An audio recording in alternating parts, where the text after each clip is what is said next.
to take valuable points where you get them, do you look at that and go, well, that was, obviously there were 3 there possibly in the second half today?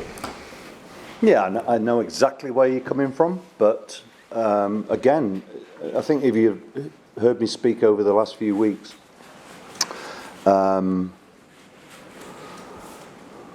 many times I've spoken about the fact that we might have to deal with a few difficult times, and sometimes that'll be losing, sometimes it will be dealing with the disappointment of thinking maybe we should have won today. But I've seen our players again putting in an incredibly honest performance and a very good performance too, in the sense that we played against a side with lots of attacking options who dominated the first 15 minutes or so of the game. I mean, we struggled to get a foothold in the game just because they came with a positive intent themselves. So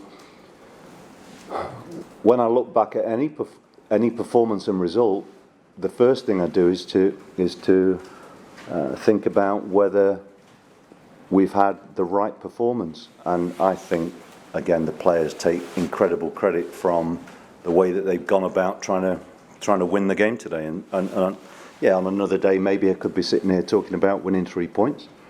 But it's another hard-fought point, a clean sheet, a game that we can look back on and say we've created some great chances, but also a game in which I know we've had one of our attacking players clear one off the line. So all those things together would suggest to me that we've got a group of players who get the situation that we're in and are doing everything that they can to find the right results for us. So that is a positive for me. Do you feel like your team, it felt, looking at it like a plan, that you absorbed a lot of that early pressure and then came really strong after the break? Was that the plan, or was that I would, and the players would have liked to have been able to press a bit higher. But whenever you play against one of José's teams, you know that there's going to be some tactical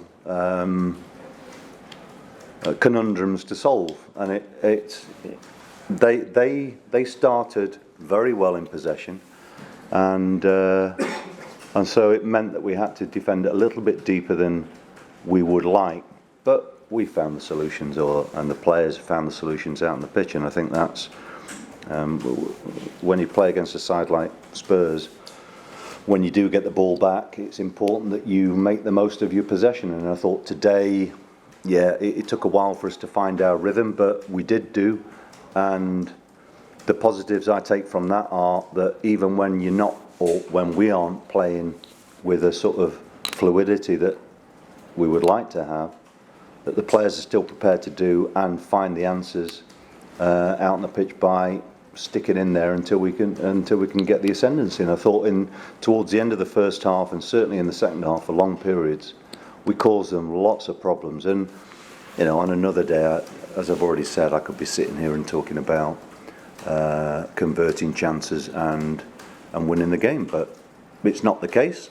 But I'm still really pleased with how the players have approached today, because it's a tough game for us. What did you make of that incident in the first half, Nigel, which caused a delay in the game, where a challenge by who on Tanganga might have been referred to VAR, but it wasn't because the referee's battery went on his technology? Yeah, what do I think of it? I don't know, to be honest with you, because I've not really seen enough of it. But I take your point that it is going to be another talking point, and obviously VAR continues to be something that we are discussing regularly. But the officials aren't the official. VAR's here to try and help the officials, and I think at least the officials are trying to be transparent with it. So I don't intend to ever come in here and I say that, and I hope I can back that up, but I don't ever intend to come in here and try and moan too much about how things go, because if I'm honest with the penalty decision today, it's incredibly harsh in the sense that the speed at which that happens. I was surprised that we had the penalty. I would have loved us to have converted it, but it didn't happen. But we're going to have teething problems. So yeah, it's probably a talking point, but I can't really give you a definitive answer because I've not seen it back, to be honest with you. Could you talk to us a little bit about... Say again, sorry. Sorry, could you talk to us a little bit about Nathaniel Chalobah, how you found working with him as an authoritative today? He's been really, he's been fabulous again today. So I'm, when you inherit a squad of players, I think if any manager was going to be absolutely honest with you, sitting in front of you talking about a squad of players that you do inherit, there are times that clearly there are players that you'd like to change because they might not be your type of player, or you might have an opinion on them. I have to say that I feel pretty lucky that the group of players that I've inherited, I think is a really good squad of players in terms of what they bring, but also their personalities and chemistry is also very, very positive. So, that's a great starting point. And he's the type of player, going back onto him now, he's the type of player that is very, very important for us because he's got a real emotional attachment to the club. He's a gifted player. He's had to find a way of regaining the form that he wants to. So he's been a bit frustrated, and I think if you spoke to him, he would probably verbalise that himself, that it's been a difficult year or so for him. But I'm really pleased that he's had opportunities and is performing well for the team. So, in the situation that we find ourselves in, and we're still in a difficult situation, we've worked hard to give ourselves a better opportunity of avoiding relegation, but we've still got an awful long way to go. When you've got characters like him in the dressing room, it's positive, and that's something I'm thankful for. Has the squad surprised you then in that case, given what you said just then? Did you kind of expect him to make quite a few changes, and maybe the team has probably surprised you in terms of the things you talked about, the chemistry, the culture? Yeah.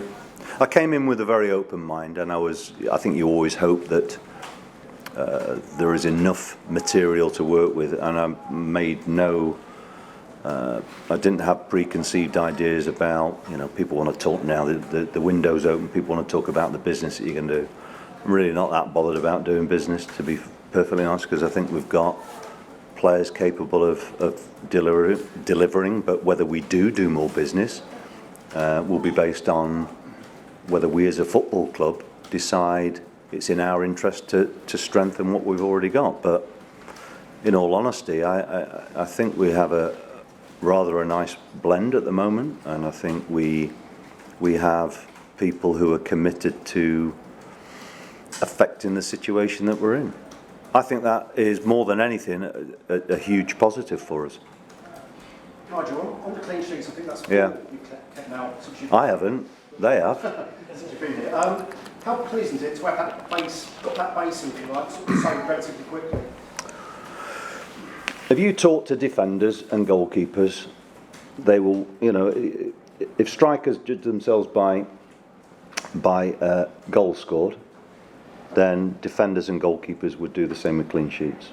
But the key to it is having a collective mentality and personality. So we have to make sure, and we did it today. So in the first half, where we didn't really find a way of getting enough meaningful possession in the first half, we still had a stubbornness to our setup in which we defended well as a team. And what that does for defenders and goalkeepers is give them a chance to enjoy doing what they're on the pitch to do. In the same way that when we are an attacking force, you know, there's still midfield and defensive players involved in that, in that sort of process, if you like. So the most important thing for us is to have this collective identity, because you play in a team sport and you've got a much better chance of shining, would be a word I would use, but to maximise what you are as an individual if the framework in which you work in is efficient. And we've got it right more often than not. We don't always get it perfect, but as long as the intention is there and as long as the application is there, it's a lot easier to not accept but to understand when things don't work the way that you want to. And so again, I have to give the players an awful lot of both credit and no, credit's enough, I suppose. I give them credit for the fact that they've embraced the situation for what it is. They've just they understand where we are and they've not shirked responsibility. That's massive.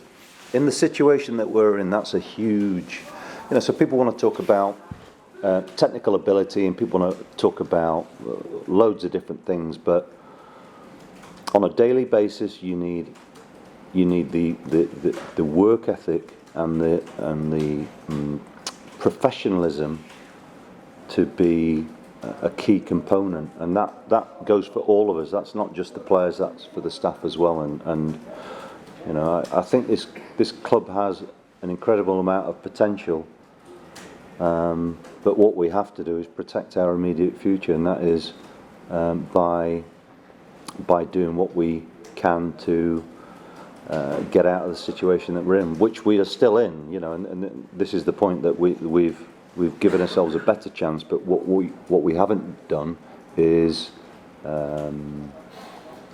eradicated the threat of relegation. We've got to deal with the fact that we're in a relegation battle, and what we've produced recently is good, but that's the baseline for us. Hey, click here for more video. Hey, click. Come on. Click. Come on, bro. Done?